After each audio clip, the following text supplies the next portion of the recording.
अस्सलाम वालेकुम viewers, welcome to my channel delicious meals. इस दुआ के साथ रेसिपी शुरू करती हूँ कि अल्लाह पाक आपके रिस्क में बरकतें दे, आमीन सुम्मा आमीन। तो आज मैं आप सबके लिए केक की ऐसी रेसिपी लेकर आई हूँ जिसमें मैंने ना तो अंडों का इस्तेमाल किया है और ना ही ओवन का। इस केक को मैंने पतीले में बनाकर तैयार किया है और वो भी घर की जमी हुई दही के साथ ही।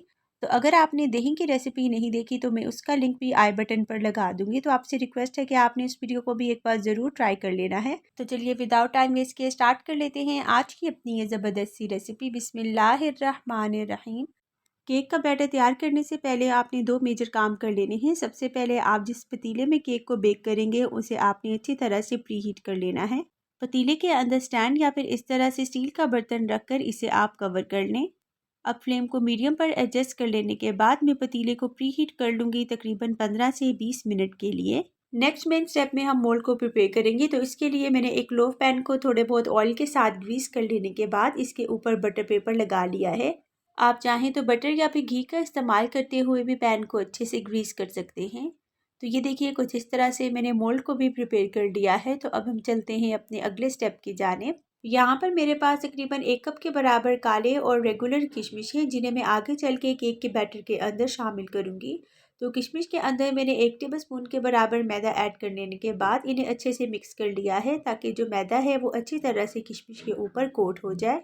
आप चाहें तो टूटी फ्रूटी या फिर किसी भी दूसरे ड्राई फ्रूट का भी इस्तेमाल कर सकते हैं। तो अब हम चलते हैं अपने नेक्स्ट स्टेप की जानिब। तो एक सेपरेट बाउल के अंदर मैंने हाफ कप के बराबर अनसॉल्टेड रूम टेम्परेचर पर बटर शामिल कर दिया है और बटर को मैं इलेक्ट्रिक बीटर की मदद से अच्छे से बीट कर रही हूँ। तकरीबन 3 से 4 मिनट तक आपने बीटर को अच्छे से चला लेना है, यहाँ तक कि जो बटर है उसका कलर थोड़ा बहुत लाइट हो जाए। तो फिर हम इसके अंदर अपना नेक्स्ट इंग्रेडिएंट भी ऐड कर देंगे जो कि चीनी है। आप इस पॉइंट पर आइसिंग शुगर या फिर पाउडर शुगर का भी इस्तेमाल कर सकते हैं। मैंने यहाँ पे छोटे दाने वाली चीनी का इस्तेमाल किया है। अब दोबारा से इलेक्ट्रिक बीटर का इस्तेमाल करते हुए मैं चीनी को बटर के अंदर अच्छी तरह से डिज़ोल्व हो जाने तक बीट कर रही हूँ। तो तकरीबन 4-5 मिनट के बाद मैं आपको इसकी फाइनल लुक भी दिखा दूंगी। तो इस पॉइंट पर आप देख सकते हैं कि हमारा जो बटर है वो अच्छी तरह से लाइट एरी और फ्लफ़ी हो चुका है। तो अगर आप आइसिंग शुगर या फिर पिसी हुई चीनी का इस्तेमाल करेंगे तो फिर आपको इतना ज़्यादा टाइम नहीं लगेगा, 2-3 मिनट में ही चीनी अच्छी तरह से बटर में हल हो जाएगी। नेक्स्ट मैं इसके अंदर शामिल कर रही हूँ होममेड योगर्ट। ये तकरीबन हाफ कप के बराबर है और इसके साथ साथ 1/4 कप दूध भी चला जाएगा। ये दोनों इंग्रेडिएंट्स रूम टेम्परेचर पर हैं। आप इन दोनों इंग्रेडिएंट्स को स्किप करके 2 अदद अंडे भी ऐड कर सकते हैं। आज की ये रेसिपी एग फ्री और विदाउट ओवन है तो इसलिए मैंने अंडों को टोटली स्किप करके ये 2 इंग्रेडिएंट्स ही ऐड किए हैं। इंशाल्लाह जब आप भी मेरी इस रेसिपी को फॉलो करेंगे तो आपको भी ये टी केक बहुत ही स्पेशल और इसका टेस्ट भी काफ़ी अमेजिंग लगेगा। मैंने इस केक के अंदर ना ही सॉल्ट और ना ही वनीला एसेंस का इस्तेमाल किया है, ये दोनों टोटली ऑप्शनल है। आप चाहें तो 1 ड्रॉप वनीला एसेंस और 1-2 चुटकी के बराबर नमक भी शामिल कर सकते हैं। ये देखिए हमारे लिक्विड इंग्रेडिएंट्स बहुत अच्छे से बीट हो चुके हैं। तो नेक्स्ट इसके अंदर ड्राई इंग्रेडिएंट्स ऐड कर लेंगे। तो सबसे पहले मैंने 1.5 कप के बराबर मैदा और 1 टेबलस्पून फुल भर के बेकिंग पाउडर ऐड कर लिया है। अब एक बार इन दोनों इंग्रेडिएंट्स को हल्का सा मिक्स करने के बाद ही आपने बीटर को ऑन करना है और इस पॉइंट पर आपने बैटर को कभी भी ओवर मिक्स नहीं करना। जब आपको लगे कि तमाम चीज़ें अच्छे से वेल कंबाइंड हो चुकी हैं तो फिर बीटर को स्टॉप कर लें, क्योंकि ओवर मिक्सिंग से बैटर के अंदर जितनी भी एयर इनकॉर्पोरेट हुई होती है वो टोटली ख़त्म हो जाती है और इस तरह से अल्टीमेटली हमारा जो केक है वो सही से बेक नहीं होता। बाउल की तमाम साइड्स को क्लीन कर लेने के बाद मैंने इसके अंदर रेजन्स भी शामिल कर लिए हैं। अब एक स्पैचुला का इस्तेमाल करते हुए मैं रेजन्स को इसके अंदर अच्छे से फोल्ड करते हुए मिक्स कर दूंगी। मिक्सिंग के बाद आपने बैटर को मोल्ड के अंदर शिफ्ट कर लेना है।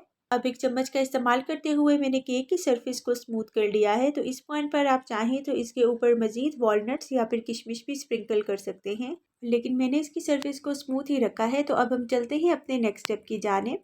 यहाँ पर हमारा पतीला भी अच्छे से प्री हीट हो चुका है। तो अब आपने बहुत ही एहतियात के साथ इसके अंदर केक लोफ रखकर इसे आपने फिर से कवर कर देना है। पतीले को कवर कर लेने के बाद मैंने इसके ऊपर हैवी वेट भी रख लिया है। तो अब मैं इसे बेक कर लूँगी 1 घंटे के लिए बिल्कुल लो फ्लेम पर। यहाँ पे तकरीबन 1 घंटा गुजर चुका है। तो अब मैं इसका स्क्वायर टेस्ट भी कर लेती हूँ। तो एक स्क्वायर को इंसर्ट कर लेने के बाद अगर आपका स्क्वायर या फिर स्टिक क्लीन निकलती है तो इसका मतलब है कि केक परफेक्टली बेक्ड है।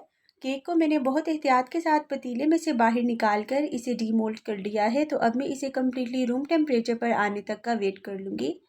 आपने कभी भी गर्मा गर्म केक को कट नहीं करना, क्योंकि इस तरह से जब आप केक को कट करेंगे तो वो टूट जाएगा। तो यहाँ पे मेरा केक कम्प्लीटली रूम टेम्परेचर पर आ गया था, तो मैंने इसे स्लाइस के फॉर्म में कट कर लिया है।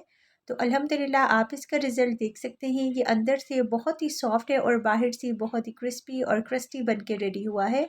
कोई भी यकीन नहीं कर पाएगा कि आपने इस ज़बरदस्त और सुपर सॉफ्ट टी केक को घर में बनाकर तैयार किया है, और वो भी विदाउट ओवन और विदाउट अंडों के।